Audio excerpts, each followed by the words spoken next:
성서 유니온 매일 성경 본문으로 하는 5분 큐티 설교입니다. 큐티는 조용한 시간이라는 뜻인데요. 큐티 설교는 그냥 참고용입니다. 여러분이 매일 조용히 묵상하는 것이 중요해요. 저는 그냥 거들 뿐입니다. 오늘 에스겔 37장 1절부터 14절 말씀 볼 텐데요.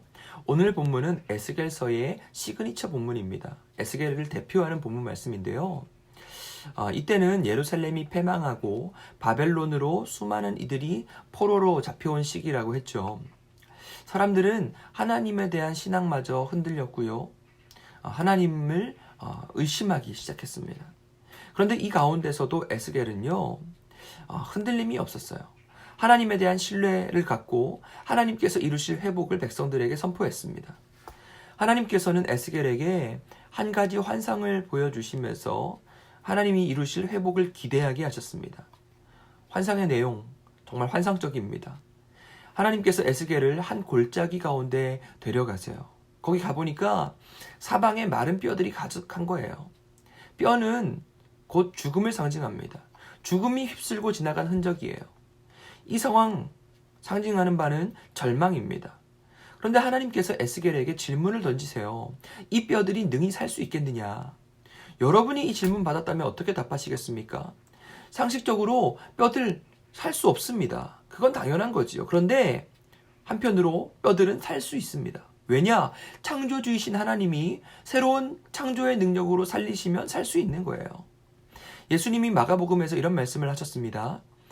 사람으로는 할 수 없으되 하나님으로는 그렇지 아니하니 하나님으로서는 다 하실 수 있느니라. 에스겔의 대답이 기가 막혀요. 주 여호와여 주께서 아시나이다. 이 두 쪽을 다 만족시키는 대답입니다. 불가능하지만 가능한 일이에요. 하나님이 에스겔의 대답을 듣고 명령하십니다. 이제 이 마른 뼈들에게 내 말을 전해라. 뼈들아 살아나라 이렇게 말해라. 하나님의 말씀이면 모든 불가능이 가능해진다는 것을 하나님께서는 말씀하시는 것입니다. 말씀에 생명이 있어요. 에스겔이 하나님의 말씀을 대언하니까 놀라운 일이 벌어집니다. 판타지 영화에서 볼 수 있는 광경을 에스겔이 보는 거예요. 뼈와 뼈들이 모여서 척척 맞기 시작하고 연결이 됩니다.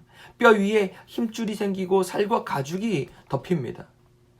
그런데 거기에는 아직 생명력이 없었어요. 이번에 하나님께서는 그들에게 생기를 불어넣어 주세요. 그랬더니 이들이 뼈가 움직이고 군대가 됩니다. 도대체 이 환상은 무엇인가? 하나님이 이 환상의 의미를 에스겔에게 알려주시죠. 이 뼈들은 이스라엘 족속이라는 거예요. 그들은 말합니다. 우리의 뼈들이 말랐고 우리의 소망이 없어졌으니 우리는 다 멸절되었다. 예루살렘 파괴되고 포로로 끌려와서 모든 희망이 사라지고 절망에 빠진 백성들에게 하나님은 에스겔을 통해서 말씀하려고 하시는 거예요.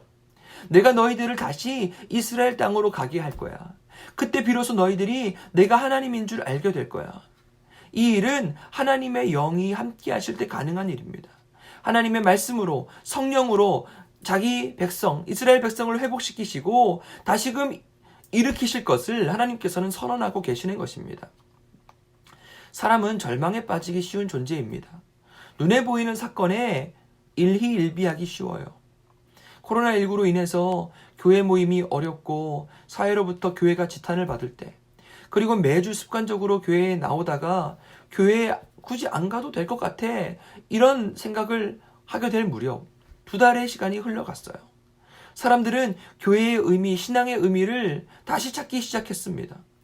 영적인 갈급함 또는 답답함을 느끼게 되었습니다. 이번 코로나19가 한국 교회의 지형도를 완전히 변화시킬 거예요. 왜 하나님이 이 시기에 우리에게 에스겔 말씀을 주셨는가? 하나님이 우리에게 말씀하고자 하시는 것이 있어요. 하나님이 하나님의 영으로 새롭게 하실 것입니다. 여러분, 뼈가 새로운 사람이 되었을 때 그 사람은 이전의 사람이 아니라 완전히 새로운 존재가 된 것입니다. 이전보다 더 나은, 완전히 새로운 사명을 수행할 존재들입니다. 하나님이 우리를 새롭게 하실 것이고 우리를 회복하여서 더 놀랍게 사용하실 것입니다. 여러분, 오늘도 주님께서 하실 일을 기대하면서 오늘의 삶에서 승리하시기를 바랍니다.